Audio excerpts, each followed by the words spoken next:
my name is Natalia Wolfgramm Pikula. I am married to Sasiwa Pikula. We've been married for 11 going on 12 years. We have 6 children together, 5 girls, 1 boy, and I'm pregnant with baby number 7. So our daughter Maliana, she's our second oldest.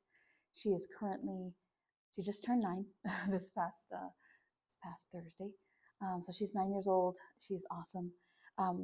I personally first started seeing signs that she was on the spectrum at the age of like very early on, like 6 months.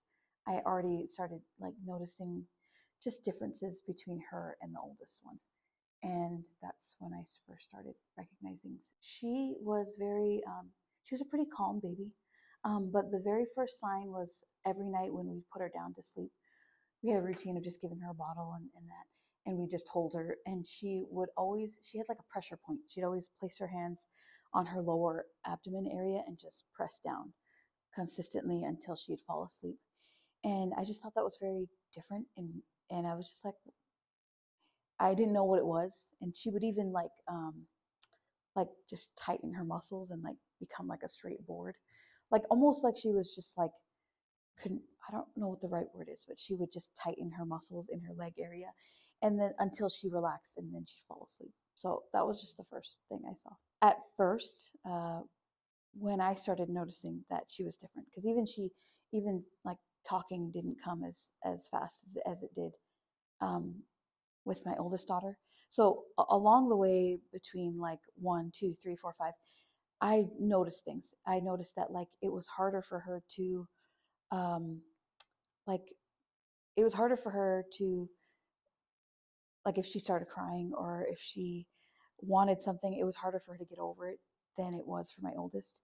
We couldn't like just distract her with another toy. Like she was fixed when she was fixated on a certain item or toy and wanted it, like it was very hard for her to like transition or come to a different toy or to get her to transition well. So that was another thing. And for the longest time, my husband and I weren't on the same page when it came to getting her diagnosed. And so it held us back in getting her diagnosed. So it took us a while to get her diagnosed. It wasn't until we had an incident where she was involved in a little car accident. She got hit by a car when she was 5, crossing the street to go to a park.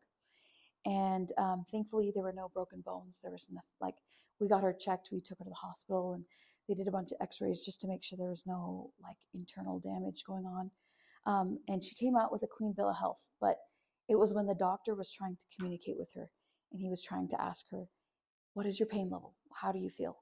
She would not respond to him. She would not communicate with him. She didn't even want to look at him. And I think at that point, me and my husband looked at each other and we realized, why are we not getting her diagnosed? She needs help, and she needs help that we don't necessarily know how to help her with. Like we can't give her, we need to give her tools to be able to communicate in this world, because we can't keep on just accommodating for her because we're her parents. And typically we can kind of guess or figure out what she wants or needs. But on a social aspect, she does need to start having tools to communicate with people. Because what if we weren't there and they're trying to help her and she's not communicating? And so I think that was a big eye opener for my husband to realize we should get her at least diagnosed and figure out what we can do from there. So from there, she was 5 years old, and the diagnosis process took quite a while. We were on the waiting list forever to get her diagnosed, and it took like a year to finally get in with like a specialist to see her. But finally, when we got the diagnosis, for me, it was a breath of fresh air. It was like it was closure to realize I'm not crazy. I do see differences in my daughter, and I'm not being, I don't know what the word is. It's not that I'm trying to find an issue with her. I'm trying to understand her. And so getting the diagnosis was huge for me because it just helped me understand, okay, my daughter is different. And now I know why she's different. And then thankfully, I have family that's very understanding. And I have siblings that also have children with special needs. So when I told them, they were all just in support. Same with my husband's family. So I feel very blessed and fortunate that they were all very supportive. Yes, there's a lot of questions and a lot of like uncertainty and not understanding what it is or how to react, but everyone's been really supportive. and loving towards Molly, which I'm so thankful for. I think it's a topic that we don't address enough in our culture, in the Polynesian community. I just think it's because we don't know much about it. And I think we talked about it earlier. There's not really a word for it in the native tongue, and so we do deal with older generations that maybe doesn't think it's real. They don't think it's real, or they don't acknowledge that it's an actual what do you call it? Neuro. I don't want to call it issue because I don't see it as an issue, but it's an actual thing that we're dealing with now, and we have to address it. But growing up, yeah, it wasn't something we talked about a lot. Finally, as my siblings we started to deal with it more and started to see differences in behavior with certain family members. It finally started to become a topic that we started talking about more. And I think that's so helpful because I think the more we bring it to the forefront of the conversation, the more there's understanding there versus just secrets and like things that are just talked about behind closed doors. It should be something we talk about out in the open because it helps everyone understand what it is and how to deal and how to cope with it. As parents that do have special needs kids, we want to protect our kids. We want to make sure that they're growing in an environment that allows them to thrive. And so when we're dealing with parents that may not understand that or relatives that maybe don't acknowledge it as something that's real, I think the best thing to do is to create boundaries. And I don't mean that in the sense of like you just cut people off. I think there's a time and space where you have family time with the ones you love, with your parents, with your aunts and uncles. But as a parent, like my child comes first now, and so I create boundaries, and I have time where we spend time with the parents. We spend time with those, and then as soon as I start realizing, okay, it's getting a little uncomfortable, then we leave. And I don't think there's anything wrong with that. I think it's just understanding the atmosphere, understanding your parents, and in a loving way, you can cooperate um, with parents and relatives that may not understand it. It's just a matter of understanding those boundaries and how to deal with it. Because I think in the end, they want what's best. And really, they're also trying to operate from a place of love. So it's understanding that it's accepting the love where you can accept it, but also knowing I need to protect my child and make sure that they're thriving and that they don't feel judged or stumped by someone else's judgment on them. I think sometimes you just need to be firm. We had an incident where my child was being labeled as the dumb one. And right off the bat, my husband nipped it in the butt and said, "Don't call her dumb. She's not dumb. We don't put labels on our kids. She's different. She operates differently. She's processing the world around her differently." And it's just being firm. I think you can be firm with family members and loved ones to just let them know, we don't stand for that. We don't accept that. Um, and then also just if they do take offense, again, you just need to be firm with them and just be like, I won't allow you calling my daughter that or treating her any differently. And if you can't learn to be positive about the situation that we have, then we will kind of separate ourselves a little more. We will enforce those boundaries a little more until you can learn to be a little more positive around our daughter. I find every opportunity I can to talk about it, just because I think it's important. But it's amazing because I am starting to see a shift in the Polynesian community because we are seeing a lot. We are seeing a lot more of it, and so I am actually seeing a huge rise in the expanding conversation of what this is. Because I think we all love our kids. We all want the best for the rising generation, and we are starting to see more of it and more of it in our community. And so I don't shy away from it at all. Whenever someone asks, I'm an open book, and I like to talk about it. I don't think we should be scared to talk about it. If anything, I've learned so much from talking about it. And then you come to realize other people are dealing with the same thing, or they have a child that they're also, I don't want to call it dealing with, but they're also raising, and they're going through similar situations as we are, so we can swap information. So yeah, I don't shy away from the conversation at all. When you don't talk about it, it creates the stigma around it that it's an issue. But really, I've come to realize my daughter who's special needs, she's actually taught me so many amazing, wonderful lessons in life. And to be able to see the world or try to understand the world from her perspective has taught me so much. Um, taught me so many valuable lessons on how to look at life. Um, and it's just created a deeper love for our special needs children because I really do think they're special. I think there's a purpose for them. I think God gave them to us for a reason, and if anything, I feel special that I was blessed to have one. So sometimes I think we also just need to change the perspective. They are a blessing, and they add value to our lives in ways that maybe we don't understand right off the bat, but we come to realize as we work with them, as we come to see the world through their eyes. My biggest support has been my husband. It's my number one support. Yes, he wasn't on board in getting her diagnosed at the beginning because I was like, we need to get her diagnosed. He wasn't on board with it at first because he was like, I don't want to label her. I don't, like, she's fine. Like, and I was like, no, I know she's fine, but like, we need to get her on board. And we need to get her diagnosed so we can get answers. But since then, my husband has been the number one support.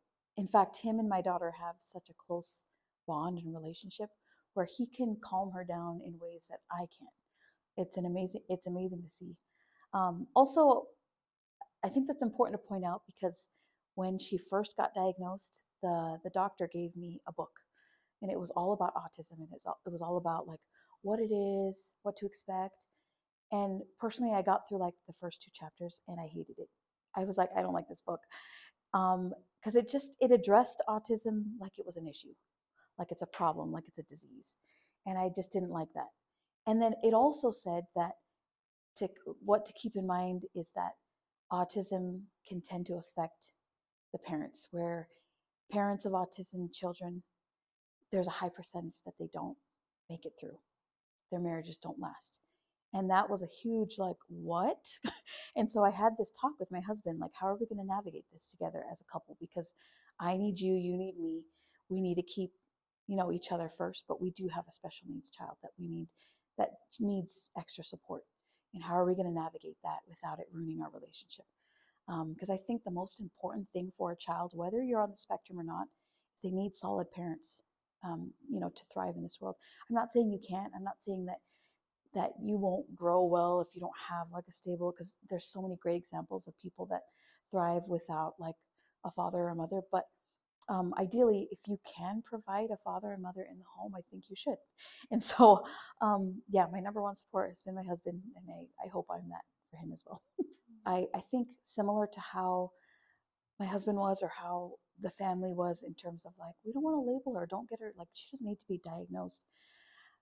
Get your kid diagnosed because you'll be amazed at how much help is out there. Um, when my daughter was officially diagnosed, I was amazed at all the doors that opened to her in terms of help, in terms of resources, and it's a lot. Um, some of it you can kind of sift through and figure out what will work for your child and what will not. Because granted, maybe there are certain methods that maybe are a little too invasive. But as a parent, like, you can skim through all the different resources that there are. There is help out there. And so if more Polynesian families knew that there is help and that there are so many resources that are available to you, if you just get the diagnosis, then get it. So yeah, you're not alone. That's another thing, is that you're not alone. I think sometimes we tend to think that it's taboo, or it's like, oh, I have a special needs, I can't do anything. But actually, there's actually a lot of people going through the same thing. So um, if you just get out there, you'll realize you're not the only one in the boat, and it helps normalize it for you as a parent. And it's amazing the connections that you have along the way with professionals that are in the field of helping your children, helping in that sense. And yeah, you learn a lot along the way. I picked up so many tools from different therapists on how to help my daughter um, move forward. And it's a lifelong journey. I mean, you do need to put in the work yourself. Like, you do need to go to the websites and the different resources to find help for your child. But one of the best advices I got from specialists was, they said, be your child's number one advocate, because no one else is going to fight for your child the way you will. So that gave me courage, and it gave me um, yeah, just courage to just be like, yeah, I'm gonna see what's out there. So you do have to put in the work to find what's available, what the resources are, but you'll be happy you did. And be your kid's advocate. That's going to take work, but it's worth it. You're not alone. You're not alone. You're going to have those tough days where you just feel like you don't know what you're doing. Um, but yeah, I would say you're not alone. We're all in this together. I'm also a person of faith. And so I do believe that our Heavenly Father is always available through prayer, through through just recognizing the hand of God in your life, seeing the beauty in that child. I had a special experience with my daughter when she was just a newborn. Um, I remember just feeding her one night, and just this special feeling came to me, and it's just a feeling of like, wow, who was she in the life before? And it was this feeling of peace that even though I've always looked back at that moment because I didn't know at the time she was autistic, but it's something I always look back on because it was like a confirmation to me that she's special and she's going to do some great things with her life as she gets older, and you do need to be patient with her. So I think it's always remembering those precious little moments with your child, um, and always creating space for them. Um, but yeah, I think the biggest thing is you're not alone. I've gone down those rabbit holes where you start blaming yourself. I think, oh my gosh, what did I eat when I was pregnant that made her this way?